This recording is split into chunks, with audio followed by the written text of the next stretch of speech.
पुरीला तुझी सून पदवी घेशील का?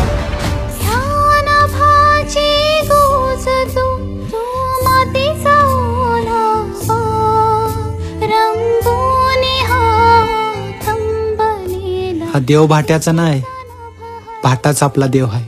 माधू अण्णा, पोरगी झाली पोरगी.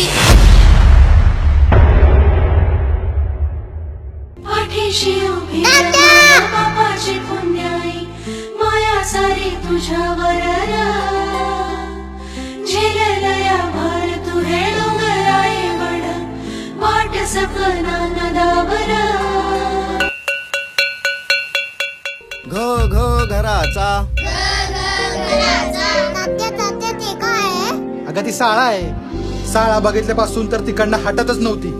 नुसती साळा पाहिजे साळा पाहिजे. तिला म्हणलं तुला घालतो साळत.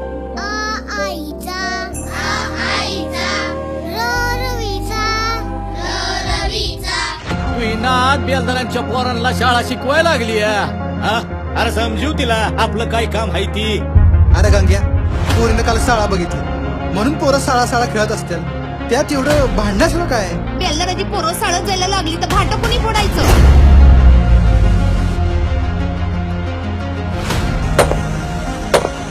समाजात राहून समाजाच्या विरोधात काम. माझ्या हयातीला कलंक लागला हे तुझ्यामुळं. अरे असं कुठे लिहिलंय बाई की बेलदाराच्या पोरास शाळा नसती म्हणून?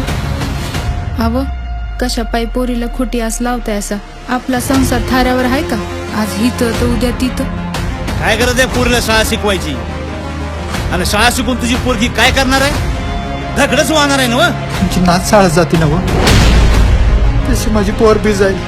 ए बेलदारा, आमची बराबरी कर नगास. झेपायचं नाही तुला. अरे बाबा, तू कधी या गावात कधी त्या गावात. तुझ्या पोरीचं शिक्षण व्हायचं कसं?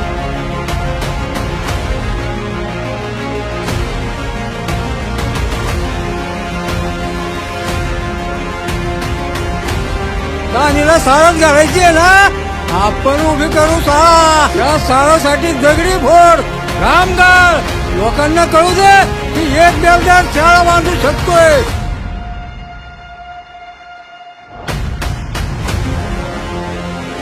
काय करू अप्पा? काय चूक झाली आमची बेलदार जाती जन्माला येऊन? माणसं नाही बाई आम्ही.